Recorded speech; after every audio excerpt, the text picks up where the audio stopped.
Everybody did such a great job with their color wheel paintings. And today we're going to figure out what goes here in the middle two sections.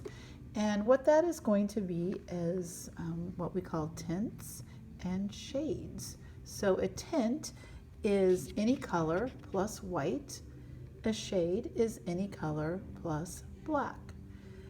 Mixing tints and shades is going to reveal just an awesome range of colors on your project. So as I said before, we're going to have 36 different colors on this painting, and it's really going to be incredible as you start mixing these yourselves to see how these all turn out.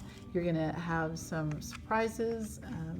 You're going to find some old friends, colors that you knew but maybe didn't know exactly how they were created, and overall just a whole lot of fun. So like we did with the outside, you're going to remain consistent. So if this is one slice, then if your pure color was out here on the outside, then when you do your tint, which is any color plus white, all of the tints are going to be in the same section. And then when you do your shades, same thing. So all of the shades would be in the same section. And it doesn't matter to me how you want to do it. So you get to choose where you want your tints, where you want your shades, as long as you're consistent. So what I'm going to do is demonstrate first with red, because it's pretty easy to see on the camera. Red plus white makes a lot of people's favorite color, and I'm sure you already know that that is pink. So when you're mixing, the only thing that's going to be even slightly difficult for you in this part of the project is just kind of keeping things clean and organized.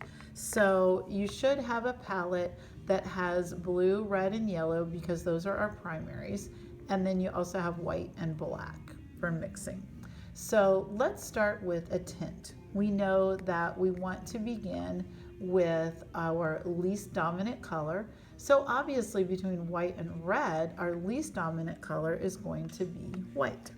So making a clean well on your palette, and you might need to again use a little piece of paper towel and a dab of water to kind of clean that out, you're going to scoop a little bit of white.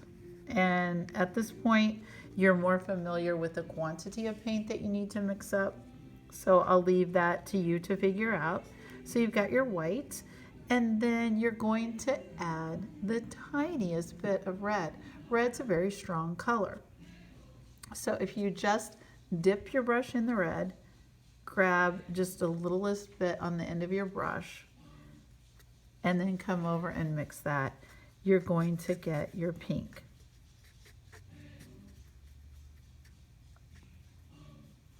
So then I'm going to come over here. I think I'm going to have my tints on the very inside section. So I'm going to go ahead and paint in the pink tint. And I'm going to remember that it's perfectly fine for me to turn my paper any which way I need to get my hand lined up to do the best job that I can. We're going to brush in one direction just like we did before. And that's all there is to the tint. After you mix the tint, then those of you with only a 6-well palette are going to have a little bit more trouble, simply because you don't have as many spaces to mix in. So you're going to rinse out your brush really well, scrape off the edge, squeeze out the extra water,